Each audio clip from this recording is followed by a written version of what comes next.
Então, pensar em responsabilidade social, em práticas ambientais, em recursos ambientais, como variáveis que devemos atender porque hoje são importantes para o mercado e não como uma estratégia, é talvez a principal barreira da maioria das empresas.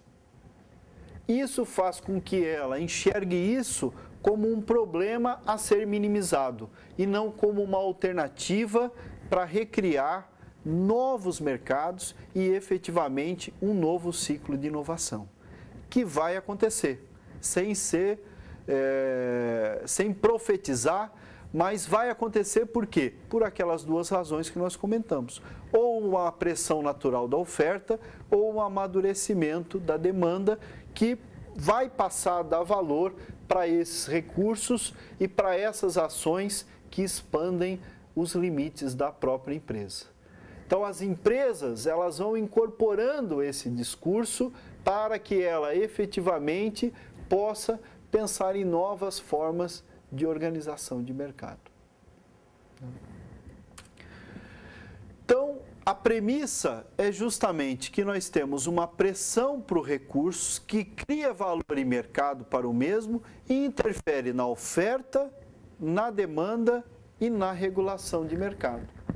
Na oferta, na disponibilidade de recursos e possibilidade de desenvolvimento de outros mais sustentáveis, como esse exemplo que eu comentei da indústria de papel e celulose. Ela criou uma alternativa mais sustentável, quer dizer, com uma preocupação de médio e longo prazo, àquela inicial que era explorar a madeira nativa. Mas ela remodelou toda a sua estrutura de oferta. Então, essa pressão e esse valor, ela em realidade faz com que a oferta se reestruture em termos de sistema de produção e isso tenha impacto também no próprio custo. Para a demanda, talvez seja uma das pressões mais sensíveis e necessárias para essa mudança de comportamento, ela está relacionada à percepção do consumidor de quanto vale essas estratégias que a empresa pode estar adotando para pensar além da sua fronteira, para pensar além da questão puramente financeira e incorporar outras variáveis econômicas que estão relacionadas à questão de a questões sociais e ambientais. Ela está relacionada, então, à percepção do consumidor e do valor agregado, ao perfil do consumo e da demanda. A mudança de qual produto essa demanda está disposta a consumir, mas, em realidade, principalmente, de como que aquela oferta pode produzir de uma outra maneira, atendendo à mesma necessidade. Porque, em última instância, a lógica econômica é a mesma do século XVIII. É conseguir otimizar o uso dos recursos. E essa otimização do uso dos recursos envolve você atender necessidades com formas de produção diferenciadas. Esse atendimento das necessidades pode ser que seja diferente da forma como hoje a gente vem atendendo. Ou seja, a forma de produção, de oferta, de produto e serviço pode ser que no futuro atenda a mesma necessidade, mas de maneira diferente. Como a gente vive vários exemplos, né, que hoje damos valor, mas que há um tempo atrás nem imaginávamos e que se daria valor. Por exemplo, a própria questão hoje que estamos aqui vivenciando do ensino à distância e que antigamente, hoje existe uma demanda por isso, mas que há 20 anos atrás nem se supunha, né? Em 92, quando trabalhava na área de orçamento, nós trabalhávamos com telex, né? Quer dizer, era um sistema muito arcaico, né, e distante disso que nós vivenciamos hoje, né? E não muito atrás daquilo, não muito tempo atrás. Então, essas mudanças, elas vão, em realidade, criando novas demandas e formas de atendimento das necessidades. E é nesse perfil de mudança da demanda que acaba tendo um amadurecimento sobre a forma e a percepção que essa demanda tem do sistema e do uso dos recursos. Mas ainda estamos muito distantes disso também, né? Talvez a oferta tenha uma pressão muito maior de mudança por meio do aumento do valor dos recursos ambientais do que a demanda, porque a demanda, ainda como a gente colocou, tem uma percepção de decisão muito vinculada à questão particular de otimização do uso dos seus recursos. Eu vou tentar comprar o menor preço para consumir mais, e quanto mais eu consumo, maior a minha qualidade de vida. A decisão linear do consumidor ainda perpassa por essa relação, o que não seria uma forma de organização do processo decisório do consumidor ao envolver outras variáveis como a ambiental e a social, mas que é um processo de amadurecimento. Por isso, o terceiro ponto, que é a regulação, ele envolve mudanças importantes que acabam estimulando o mercado.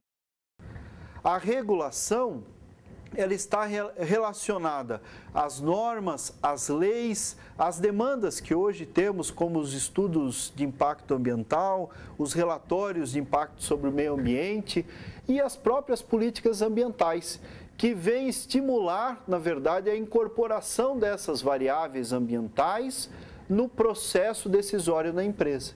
E como? Bom, isso também tem um contexto histórico. O primeiro, existem 3 instrumentos clássicos de política ambiental: comando e controle, mercado e educação ambiental ou comunicação. O primeiro, que é o comando e controle, são as normas, as leis, o dizer como fazer e punir quem não faz. A nossa Política Nacional do Meio Ambiente introduz algumas dessas normas e ela abre justamente espaço para outras de caráter mais específicas. Mas ali está um primeiro trabalho, que é a diretriz para que haja a fiscalização. Então, por exemplo, hoje você pode ter uma legislação que diga, olha, você pode utilizar a madeira para o seu processo de produção, mas você tem que preservar 20% da sua mata nativa, né? Ou seja, isso é uma lei, tem que cumprir. Se ele não cumprir, ele vai receber uma multa e essa multa vai ser um custo para ele muito maior do que efetivamente ele investir para manter aquela área preservada. Ou, inclusive, pode significar a proibição dele produzir. Então, estabelece. Por quê? O governo diz, olha, como esse recurso hoje ele tem valor, nós não podemos mais produzir da forma que a gente quer. Nós temos que nos preocupar com a manutenção mínima desse recurso. Comando e controle. Isso, principalmente na década de 70 e 80, foi o que os países desenvolvidos, eles fizeram. Na década de 80 e 90, começou a outras práticas que são as de mercado. Essas práticas de mercado você não define em realidade que a empresa tem que fazer ou tem que cumprir uma regra, mas você dá incentivos para que ela o faça. Por exemplo, você dá incentivo para que ela transforme a fonte de energia dela em energia fóssil para uma energia renovável. E diz, olha, se você fizer um investimento para energia renovável, você vai ter uma depreciação acelerada desse investimento. Ou você vai ter um incentivo fiscal para comprar. Enfim, você ajuda, incentiva ele a mudar o seu padrão de investimento, de produção. Esse é o incentivo de mercado. Ou você cobra uma taxa. Olha, você quer produzir desse jeito? Tudo bem, mas você vai pagar um imposto. E esse imposto está relacionado ao custo que você está dando para o meio ambiente, ou o impacto que isso está gerando. então você tem que pagar um imposto, mas não proíbe que você produza. Esse incentivo joga a responsabilidade de decisão para o empresário. Ele vai decidir a partir dessas práticas e desses incentivos que são dados.